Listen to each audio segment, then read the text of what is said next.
mon verre à nos cœurs en faillite, nos illusions détruites, à ma fuite en avant. Et je trinque à l'enfer qui dans mon foie s'impose en bouquet de cirrhose que j'arrose en buvant. Je bois. Bonjour Laurence. Bonjour Oui, Laurent. la santé, c'est un petit peu politique. En tous les cas, c'est très culturel. À en croire les déclarations récentes du ministre de l'Agriculture, Didier Guillaume, qui disait il n'y a pas très longtemps, effectivement, le vin n'est pas un alcool comme les autres. Voilà. Alors oui, ça dépend pour qui. Et il persiste et il signe. Et il signe, le ministre de l'Agriculture, peut-être conseillé par le lobby des producteurs alcooliers, qui qui prône la modération.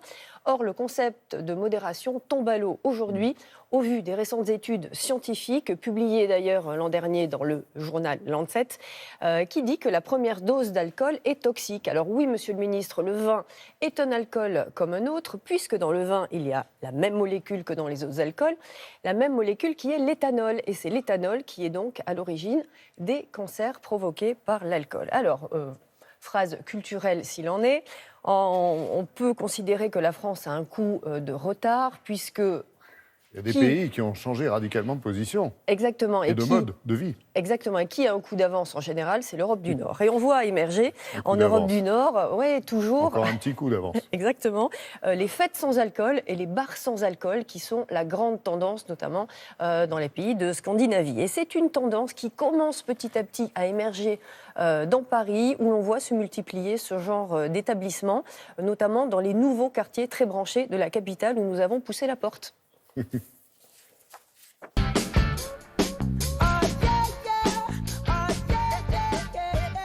Anouk, regarde, c'est du vin sans alcool. Mais non.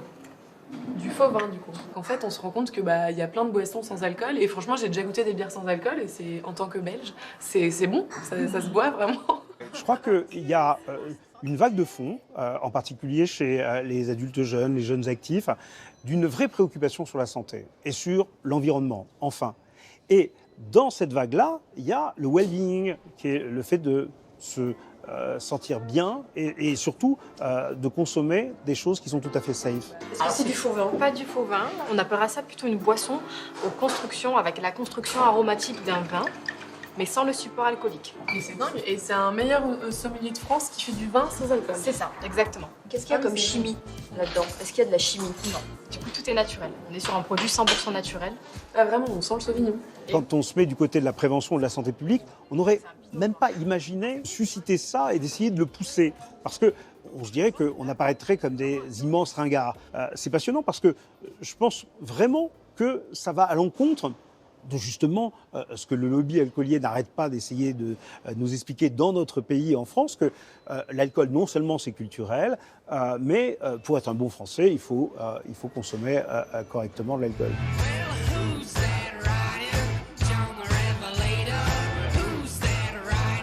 Ce qui est incroyable, c'est que l'ivresse a, dans notre pays, une image qui reste assez positive, en particulier une image très rigolote.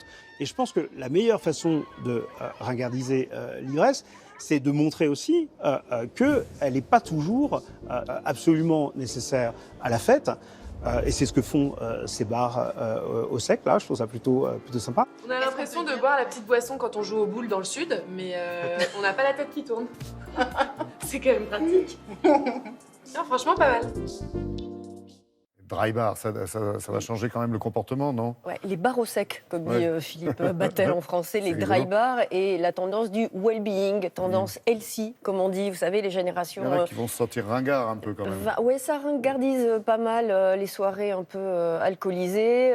Tendance healthy, tendance vegan, c'est plutôt la génération des 20-35 ans qui vont dans ces endroits-là. Planète écologie, on parle d'écologie personnelle. L'écologie, c'est pas que la planète, mais c'est aussi sa propre écologie intérieure. Mon corps est un temple, comme on dit. Eh ben, les 20-35 ans sont plutôt là-dedans. Les sober parties, c'est comme ça que ça s'appelle en Suède, ou les clean parties. Et à Londres également, où on lance le dry January, c'est-à-dire le mois de janvier au sec, c'est-à-dire qu'après les fêtes, c'est zéro alcool dans tout le pays. Et ben voilà, ça fait drôle quand on entend ça. Merci beaucoup, Laurence.